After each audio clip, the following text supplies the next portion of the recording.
મળી રહ્યા છે ભાજપના યજ્ઞેશ દવેનો ગોપાલ ઇટાલિયાને સણસણતો જવાબ આપને જણાવી દઈએ। આમ આદમી પાર્ટીના નેતાઓ લાજવાને બદલે ગાજી રહ્યા છે તેવું જવાબ આપ્યો છે। ગુનેગારોને બચાવવા આપ નેતાઓ કેટલી હદે જઈ રહ્યા છે તે દેખાઈ રહ્યું છે। આપ નેતાઓ ગુનેગારોને બચાવવા અનેક પેંતરા ઊભા કરી રહ્યા છે, ત્યારે આરોપીએ પોતે પોલીસ સામે કબૂલ્યું છે કે તે પોતે આપનો સભ્ય છે। ભાજપના યજ્ઞેશ દવેનો ગોપાલ ઇટાલિયાને સણસણતો જવાબ, જેમાં આમ આદમી પાર્ટીના નેતાઓ લાજવાને બદલે ગાજી રહ્યા છે, ત્યારે ગુનેગારોને બચાવવા આપ નેતાઓ કેટલી હદે જઈ રહ્યા છે।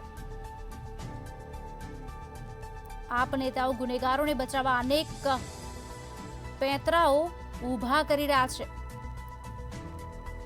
આરોપીએ પોતે પોલીસ સામે કબૂલ્યું છે કે તે પોતે આપનો સભ્ય છે। ગુનેગારોને બચાવવા માટે આપ પાર્ટી ખોટા રાજીનામા ઊભા કરી રહી છે। યજ્ઞેશ દવે દ્વારા ગોપાલ ઇટાલિયાને સણસણતો જવાબ, કચ્છ જિલ્લાની ઓફિસનો તમામ ખર્ચ ઉઠાવતો હોવાની પણ કબૂલાત કરવામાં આવી છે। આમ આદમી પાર્ટીના નેતાઓ ગુનેગારોને બચાવવા માટે કેટલી હદે લાજવાની જગ્યાએ ગાજી રહ્યા છે। ગોપાલ ઇટાલિયા એવું કહી રહ્યા છે કે હર્ષ સંઘવી મારી સાથે ચર્ચા કરે। ગુજરાત રાજ્યના ગૃહ રાજ્યમંત્રી હર્ષભાઈ સંઘવીનું એ લેવલ જ નથી કે કોઈ ગુનાહિત ઇતિહાસ ધરાવતો વ્યક્તિ જે ભૂતકાળની અંદર પોતાની વિકૃત માનસિકતાને કારણે ગુજરાત રાજ્યના ગૃહમંત્રીને જૂતું મારી ચૂકેલો છે, તેમજ ભૂતકાળની અંદર પોતાની વિકૃત માનસિકતાને કારણે બ્રાહ્મણો તથા કથાકારો માટે એલફેલ બોલી ચૂકેલો છે, અને આવા વ્યક્તિઓને ગુજરાત રાજ્યના ગૃહમંત્રી જવાબ આપશે?